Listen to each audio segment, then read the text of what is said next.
Today we're going to talk about 6 ways to know that you are ready or potentially ready for vacation rental ownership.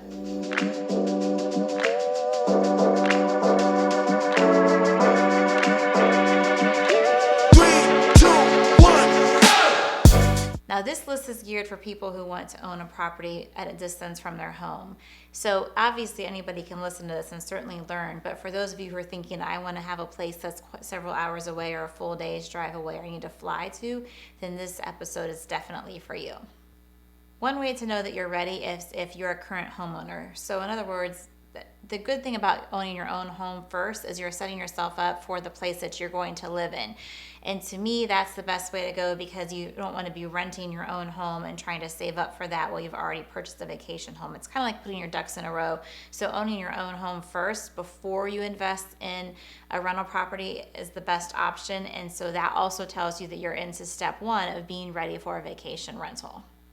Another way to know that you're ready is if you're looking for a diversification or you feel that that's important.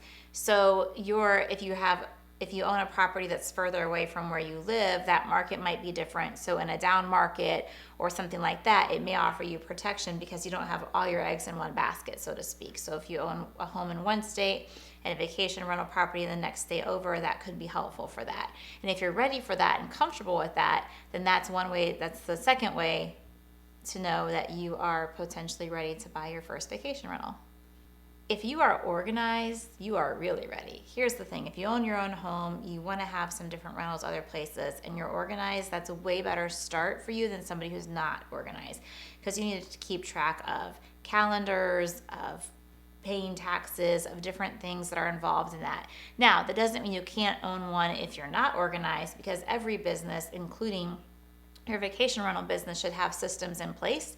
And so that can be a protection for people who are not organized. But if you're already organized, you're kind of one step ahead of the game, and that could help you to be able to own one or think about owning one a little bit faster than somebody else. If you are pre-approved or you have the cash to buy one, you're ready to go.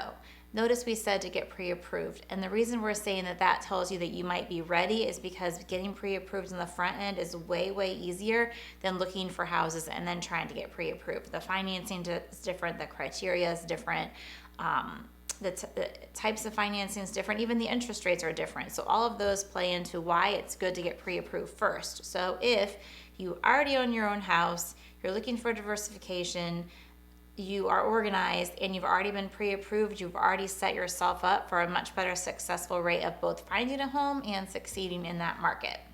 Now, one thing to remember is that I am a real estate agent, I am a broker, I do own vacation properties, but I'm also not a financial advisor. So please talk to them and the lender in the area that you're going to be looking at for those final answers.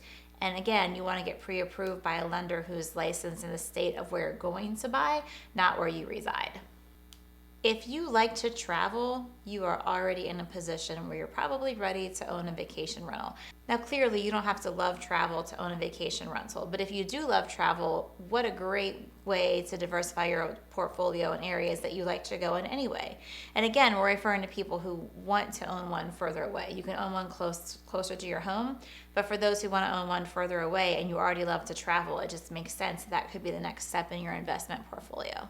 If you have savings set aside for startup costs, that's another way that shows that you're ready to go. Because even if you buy a place that's completely move-in ready, that doesn't mean it's going to be stocked with things like dish soap and toilet paper and cleaning supplies for your cleaning company.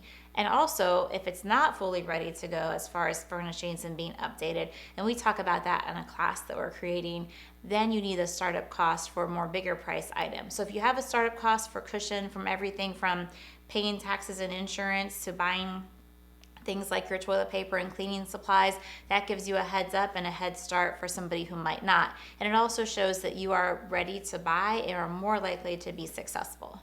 These are the tips we have, because some people feel like they could never do this, they don't have the money, they don't know where to start, and we're trying to show you that if you have these steps in line, it's not going to guarantee you success, but it's going to help more of a guarantee because you follow the right path to make sure you have these steps covered.